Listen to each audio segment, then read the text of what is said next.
और जेल से बाहर आने के बाद मैंने इस्तीफा दे दिया। आपके मन में यह चल रहा होगा कि केजरीवाल ने इस्तीफा क्यों दिया। मैंने इस्तीफा इसलिए दिया क्योंकि मैं ये सब करने के लिए, गंद करने के लिए नहीं आया था। मैं भ्रष्टाचार करने के लिए नहीं आया था। मैं सत्ता का लालच, सत्ता की भूख नहीं है मेरे को सीएम की कुर्सी की भूख नहीं है। मैं पैसे कमाने नहीं आया। पैसे कमाने होते इनकम टैक्स कमिश्नर की नौकरी करता था। उस नौकरी में जितने करोड़ों रुपए चाहता मैं कमा सकता था। पैसे नहीं कमाने, देश के लिए आए थे, भारत माता के लिए आए थे, देश की राजनीति बदलने के लिए आए थे। दोस्तों,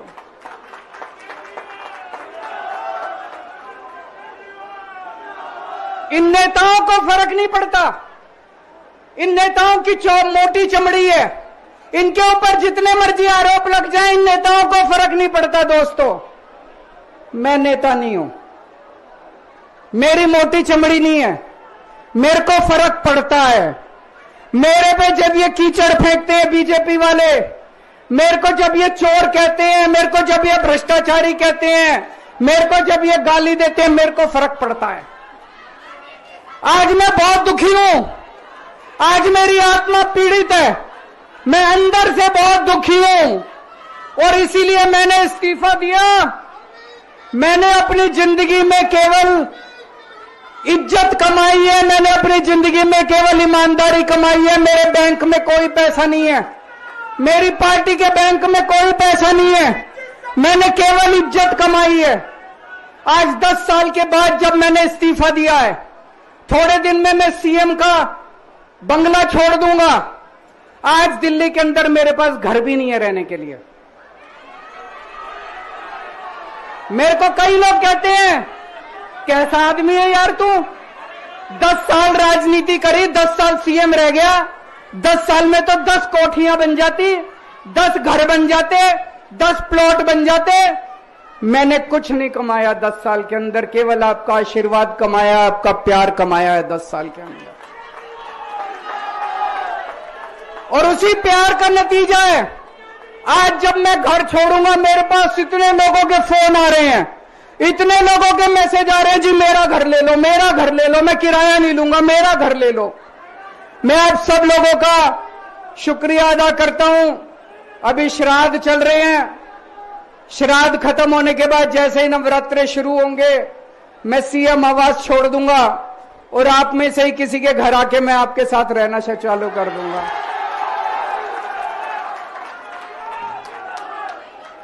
इन्होंने, मोदी जी ने हमारे ऊपर सबसे कठोर कानून लगाया, इस देश का ईडी का कानून, पीएमएलए। उसमें बेल भी नहीं मिलती, उसमें बेल भी नहीं मिलती, लेकिन केस फर्जी था। मैं शुक्रिया अदा करता हूं सुप्रीम कोर्ट का, उन्होंने हम सबको बेल दे दी, क्योंकि उनको भी पता था कि केस खत्म है, केस बेकार है। उन्होंने हम सबको बेल दे दी। लेकिन जैसे मैंने कहा, मैंने केवल ईमान, जब मैं जेल से आया, मैंने मन में सोचा था, जब तक कोर्ट मेरे को बाइज्जत बरी नहीं कर देता, मैं दोबारा कुर्सी पे नहीं बैठूंगा। लेकिन मेरे को वकीलों ने कहा, यह केस अभी 8 साल चल सकता है, 10 तय किया। मैं अपनी जनता की अदालत में जाऊंगा, जनता से पूछूंगा कि जनता मेरे को बताए कि मैं बेईमान हूं कि मैं ईमानदार हूं। मैं दाग के साथ नहीं जी सकता।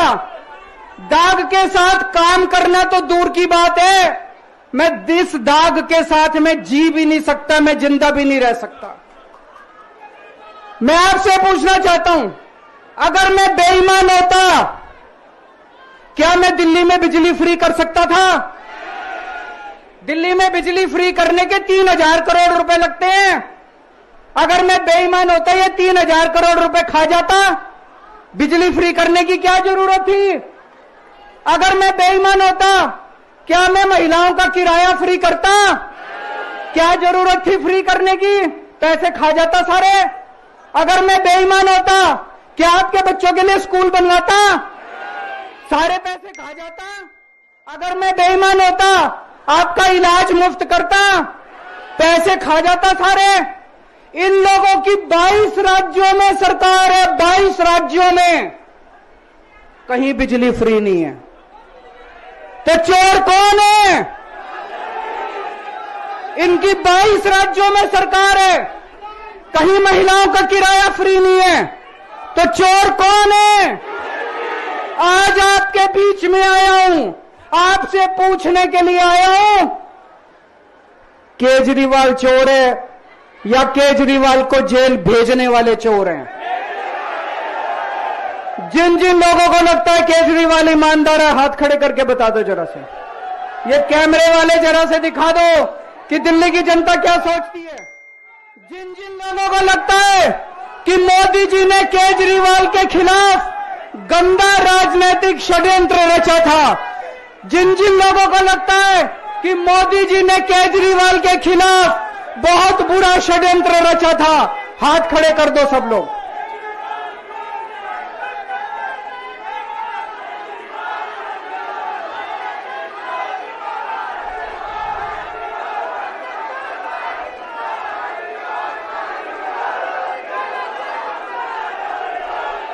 एक बात और करना चाहता हूं आज आपसे। एक बात और करना चाहता हूं, बड़े ध्यान से सुनना। एक बात और बहुत जरूरी बात है, सारे जने बड़े ध्यान से सुनना। ये आरएसएस वाले कहते हैं हम राष्ट्रवादी हैं, आरएसएस वाले कहते हैं हम देशभक्त हैं। आज मैं पूरे सम्मान के साथ, आरएसएस के प्रमुख हैं श्री मोहन भागवत जी, मैं पूरे सम्मान के साथ मोहन भागवत जी से 5 प्रश्न पूछना चाहता हूं और आपका समर्थन चाहता हूं। अगर मैं कोई गलत प्रश्न पूछूं तो बता देना, और सही प्रश्न पूछूं। देश भर में लालच देके या ईडी और सीबीआई की धमकी देके, डरा के दूसरी पार्टी के नेताओं को तोड़ रहे हैं, पार्टियां तोड़ रहे हैं, सरकारें गिरा रहे हैं, क्या यह देश के लिए सही है? मैं मोहन भागवत जी से पूछना चाहता हूं, क्या आप नहीं मानते कि यह भारतीय जनतंत्र के लिए हानिकारक है? पूछना चाहिए कि नहीं पूछना चाहिए मोहन भागवत जी से? मेरा दूसरा प्रश्न है उनसे, देश भर में सबसे भ्रष्टाचारी नेताओं को मोदी जी ने अपनी पार्टी में शामिल करवा लिया। जिन नेताओं को कुछ दिन पहले मोदी जी ने खुद सबसे भ्रष्टाचारी बोला, जिन नेताओं को अमित शाह जी ने खुद भ्रष्टाचारी बोला, कुछ दिन के बाद उनको बीजेपी में शामिल करा लिया। मैं मोहन भागवत जी से पूछना चाहता हूं, क्या इस प्रकार की राजनीति से आप सहमत हो? क्या आपने कभी ऐसी बीजेपी की कल्पना की थी? पूछना चाहिए कि नहीं पूछना चाहिए मोहन भागवत जी से? मेरा तीसरा प्रश्न है मोहन भागवत जी से, बीजेपी आरएसएस की कोख से पैदा हुई है कि नहीं है? कहा जाता है यह देखना आरएसएस की जिम्मेदारी है कि बीजेपी पथभ्रष्ट ना हो। मैं मोहन भागवत जी से पूछना चाहता हूं, क्या आप आज की बीजेपी के इन कदमों से सहमत हैं? क्या आपने कभी मोदी जी से यह सब ना करने के लिए बोला? मोहन भागवत जी बताएं कि क्या आपने मोदी जी को यह सब गलत हरकतें करने से रोका कभी? पूछना चाहिए नहीं पूछना चाहिए? मेरा चौथा प्रश्न है मोहन भागवत जी से, जेपी नड्डा जी ने लोकसभा चुनाव के दौरान उन्होंने कहा कि बीजेपी को अब आरएसएस की जरूरत नहीं है।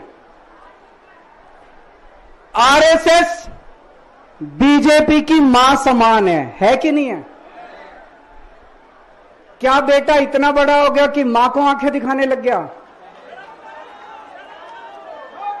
क्या बेटा इतना बड़ा हो गया कि आज मां को आंखें दिखाने लग गया?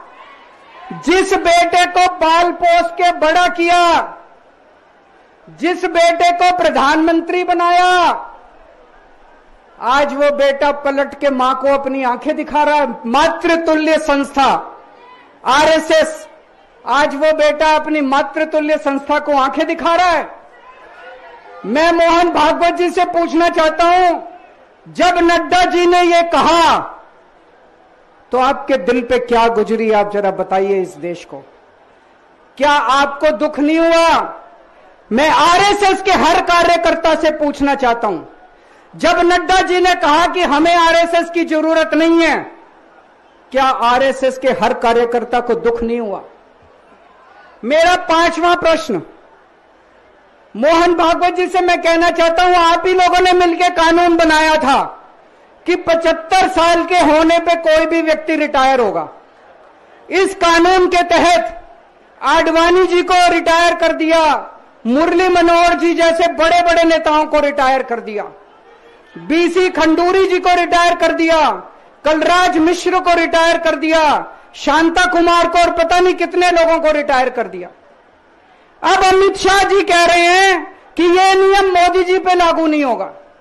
तो मैं मोहन भागवत जी से पूछना चाहता हूं, क्या आप इससे सहमत हो कि जो नियम आडवाणी जी पे लागू हुआ वो मोदी जी पे लागू नहीं होना चाहिए? आप ये पूछना चाहते हैं कि नहीं पूछना चाहते? पूरा देश आज मोहन भागवत जी से ये प्रश्न पूछना चाहता है। एक और बात रखना चाहता हूं मैं, प्रश्न के रूप में नहीं है। आज हमारे देश के अंदर शिक्षा व्यवस्था का बहुत बुरा हाल है। जिनके पास पैसा है वो अपने बच्चों को प्राइवेट स्कूलों में भेज देते हैं, जिनके पास पैसा नहीं है वो मजबूरी में सरकारी स्कूलों में भेजते हैं। 75 साल के अंदर सरकारी स्कूलों का बेड़ा गर्क कर दिया हर सरकार ने इस देश के अंदर। लेकिन ऊपर वाले की कृपा है कि ऊपर वाले ने इस देश को एक मनीष सिसोदिया दे दिया। 75 साल के बाद इस देश में एक ऐसा शख्स आया जिसने गरीबों के बच्चों को भविष्य की एक उम्मीद दी। एक रिक्शे वाले का बेटा, मजदूर का बेटा, किसान का बेटा, जिसे कोई उम्मीद ही नहीं बची थी कि मेरे बच्चे बड़े होकर कुछ बन सकते हैं, आज उनके बच्चों को अच्छी शिक्षा देकर मनीष सिसोदिया ने उनको उम्मीद दी है। ऐसे मनीष सिसोदिया को प्रधानमंत्री मोदी जी ने 2 साल जेल में रखा। मनीष सिसोदिया की जिंदगी उसकी अपनी जिंदगी नहीं है, मनीष सिसोदिया की जिंदगी देश की जिंदगी है।